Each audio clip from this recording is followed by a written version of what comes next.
Shalom, selamat pagi saudara yang terkasih. Senang bisa berjumpa lagi dalam program Spiritual Life untuk bersama-sama kita merenungkan kebenaran firman Tuhan. Renungan kita pada pagi hari ini terambil dari Yohanes 20 ayat 1 sampai 10. Yohanes 20 ayat 1 sampai 10 saya akan bacakan ayat ini bagi Bapak Ibu Saudara semua. Kebangkitan Yesus.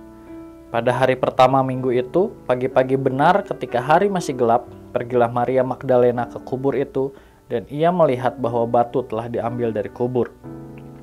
Ia berlari-lari mendapatkan Simon Petrus dan murid yang lain yang dikasihi Yesus dan berkata kepada mereka, "Tuhan telah diambil orang dari kuburnya dan kami tidak tahu di mana ia diletakkan."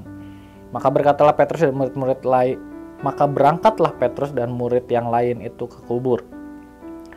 Keduanya berlari bersama-sama, tetapi murid yang lain itu berlari lebih cepat daripada Petrus sehingga lebih dahulu sampai di kubur.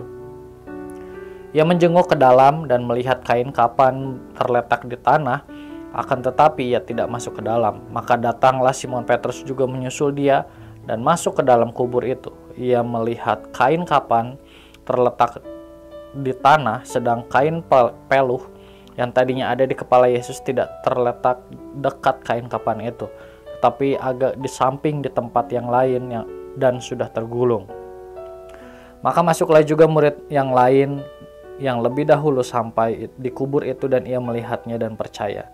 Sebab selama itu mereka belum mengerti isi kitab suci yang mengatakan bahwa ia harus bangkit dari antara orang mati. Lalu pulanglah kedua murid itu ke rumah. Saudara, renungan hari ini berisi tentang cerita tentang Yesus yang bangkit dari kematiannya. Melalui kisah ini ada hal menarik yang akan sama-sama kita lihat pada pagi hari ini. Di dalam ayat 1 kita lihat tadi di sana dikatakan pagi-pagi benar Maria pergi ke kubur Yesus. Bahkan di sana dibilang ketika hari masih gelap. Sesampainya di sana Maria melihat batu yang menutup kubur Yesus ini telah diambil dari kubur. Jadi batu ini telah bergeser dan pada saat melakukan perjalanan menuju kubur Yesus ini, Maria sebenarnya tidak hanya seorang diri. Di dalam ayat 2 kita bisa melihat di sana ada kata-kata bahwa Maria pergi bersama dengan wanita-wanita yang lain. Nah, hal ini ditunjukkan di dalam ayat 2 melalui perkataan Maria yang mengatakan bahwa kami, di sana ada kata kami, pada saat menjelaskan keadaan kubur Yesus kepada murid-murid Yesus. Namun, kita lihat Injil Yohanes tidak dengan jelas menunjukkan jika ada wanita lain yang bersama dengan Maria. Injil Yohanes hanya menyebutkan Maria. Hal ini menunjukkan bahwa Maria di antara wanita yang lain, Maria adalah orang yang paling bersemangat untuk mengunjungi kubur Yesus dan memiliki rasa kasih yang paling besar. Tindakan ini dilakukan Maria karena mengingat bahwa ada hal-hal besar yang sudah dilakukan buat hidupnya yang dilakukan oleh Yesus. Dan bukan hanya pada saat kejadian ini saja Maria menunjukkan kasih yang besar kepada Yesus. Namun bisa kita lihat semenjak Yesus masih hidup. Kita lihat Maria mendengarkan ajaran yang Yesus berikan, bahkan Maria melayaninya. Banyak contoh penghormatan yang terus diberikan Maria kepada Yesus pada saat dan setelah kematiannya yang menunjukkan ketulusan kasih-Nya. Saudara, kubur adalah rumah yang tidak mau dikunjungi orang dan sesuatu yang menakutkan.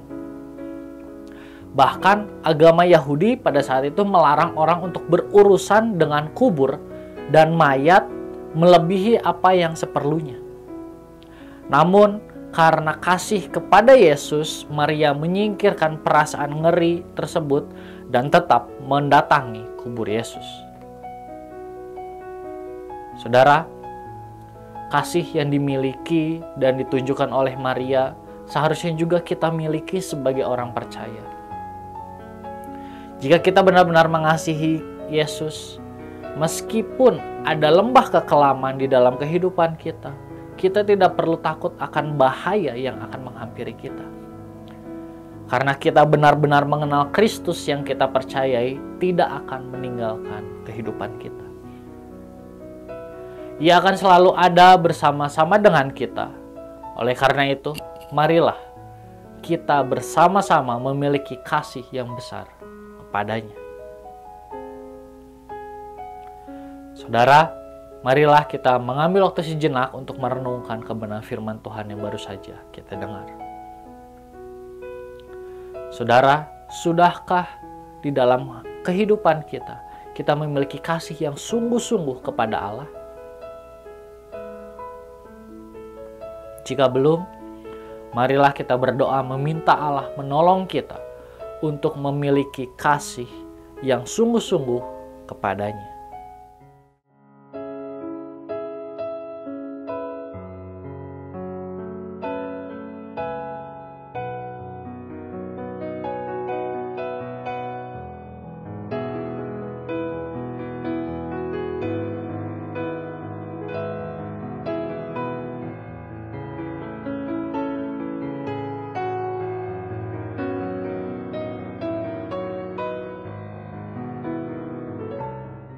Mari kita akan tutup renungan pagi hari ini di dalam doa.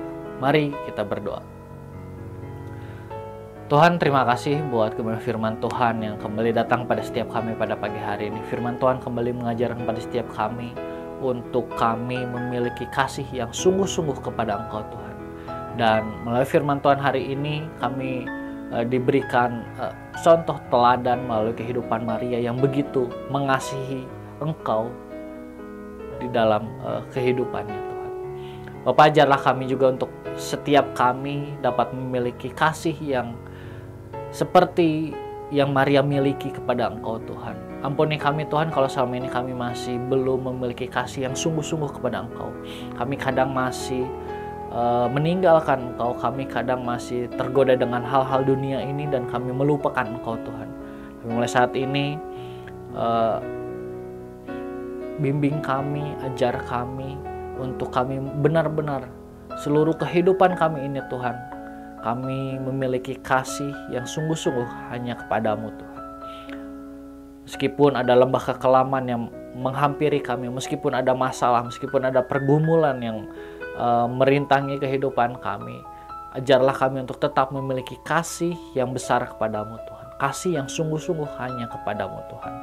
Karena kami percaya bahwa Engkau adalah Allah yang tidak pernah meninggalkan kehidupan kami. Terima kasih Tuhan Yesus. Kami juga mau menyerahkan seluruh aktivitas kami hari ini hanya ke dalam tangan-Mu. Biar Tuhan yang berkarya melalui setiap kehidupan kami. Sehingga apapun yang kami lakukan hari ini, semuanya itu mempermuliakan nama-Mu saja Tuhan. Terima kasih Tuhan Yesus. Hanya di dalam nama-Mu kami berdoa dan mengucap syukur. Haleluya. Amin.